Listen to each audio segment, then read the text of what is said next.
സ്തുതിയായിരിക്കട്ടെ. പ്രിയ സഹോദരങ്ങളെ, വിശുദ്ധ മത്തായിയുടെ സുവിശേഷം 7-ാം അധ്യായം 21 മുതൽ 27 വരെയുള്ള തിരുവചനങ്ങളെ കുറിച്ച് നമുക്ക് അല്പസമയം ചിന്തിക്കാം. യേശുനാഥനോട് പറയുന്നു, കർത്താവെ കർത്താവെ എന്ന് വിളിച്ചപേക്ഷിക്കുന്നവനല്ല എൻ്റെ സ്വർഗസ്വനായ പിതാവിൻ്റെ ഇഷ്ടം നിറവേറ്റുന്നവനാണ് സ്വർഗരാജ്യം അവകാശമാക്കുക എന്നുള്ളത്. അതെ, നമ്മൾക്ക് സ്വർഗരാജ്യം അവകാശമാക്കണമെങ്കിൽ ദൈവവചനം അനുസരിച്ച് ജീവിക്കാൻ നമ്മൾ ഓരോരുത്തരും പ്രാപ്തരാകണം എന്നുള്ളതാണ്. നമുക്കതിനുള്ളൊരു മാഗ്നാക്കാട്ടിയായിട്ട് നമ്മുടെ ദൈവപ്രമാണങ്ങളെ കാണും. 10 പ്രമാണങ്ങൾ അനുസരിച്ച് ജീവിക്കുകയാണെങ്കിൽ നമ്മുടെ ജീവിതത്തിൽ ഒരിക്കലും നമുക്ക് വഴിതെറ്റുകയില്ല.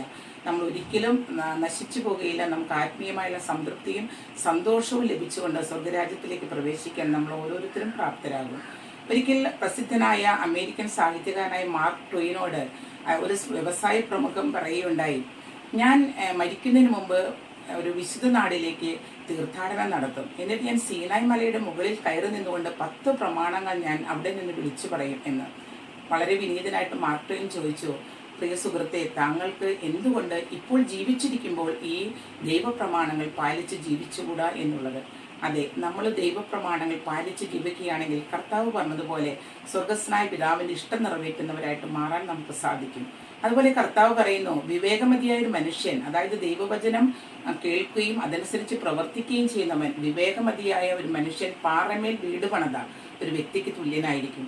അത് വിശ്വാസത്തിന് പുറത്താണത്. നമ്മൾക്ക് എന്തെങ്കിലും കാര്യങ്ങൾ സാധിക്കുന്നതിന് വേണ്ടിയിട്ടല്ല നമ്മുടെ വിശ്വാസം ഉണ്ടായിരിക്കേണ്ടത്. അതിൽ ജീവിതത്തിൽ പല പ്രതിസന്ധികളും നമ്മൾക്ക് നേരിടാം. അതായത് രോഗങ്ങളാകാം, സാമ്പത്തിക ഞെരുക്കങ്ങളാകാം, ജോലിയില്ലായ്മയാകാം, വിവാഹം നടക്കാത്ത അവസ്ഥകളാകാം. എന്തൊക്കെ വരുമ്പോഴും ആ പ്രതിസന്ധികളിലെല്ലാം തന്നെ എൻ്റെ കർത്താവ് എനിക്ക് എല്ലാം സാധ്യമാക്കി തരും എന്ന പൂർണ്ണ വിശ്വാസത്തോടു കൂടി അതിനെയെല്ലാം അതിജീവിച്ചുകൊണ്ട് മുന്നേറുമ്പോഴാണ് പാറമേൽ ഭവനം പണിത വിവേകമതിയായ മനുഷ്യനായിട്ട് നമ്മൾ തീരുന്നത്. എന്നാൽ അവിടെ നിന്ന് തന്നെ പറയുന്നു, വചനം കേൾക്കുന്നു, എന്നാൽ ആ വചനം എപ്പോഴും പെട്ടെന്ന് നശിച്ചു പോകുന്ന രീതിയിൽ മണലിൽ വീട് പണിത ഒരു വിവേകമില്ലാത്തൊരു മനുഷ്യനെ കുറിച്ചും അവിടെ നിന്ന് പറയുന്നുണ്ട്. അങ്ങനെ പലപ്പോഴും നമ്മളായി തീരാറുണ്ടല്ലേ. ദൈവവചനം കേൾക്കും, അത് ആഗ്രഹമുണ്ട് നമ്മൾക്കത് പാലിക്കണമെന്ന്. എന്നാൽ നമ്മുടെ ചില പ്രതിസന്ധികളിൽ നമ്മൾ ആ വിശ്വാസമൊക്കെ വിട്ടൊഴിഞ്ഞുകൊണ്ട് നമ്മൾക്ക് കൈക്കൂലി മേടിക്കാനായാലും അല്ലെങ്കിൽ എന്താ പറയുക, സാമ്പത്തിക ഞെരുക്കങ്ങൾ പ്രശ്നങ്ങളൊക്കെ വരുമ്പോഴും നമ്മൾ എന്ത് ചെയ്യുന്നു, അതിനെല്ലാം വിട്ടൊഴിഞ്ഞുകൊണ്ട് നമ്മൾ നമ്മുടേതായ നേട്ടങ്ങളിലേക്ക് കടന്നു പോകുന്നു.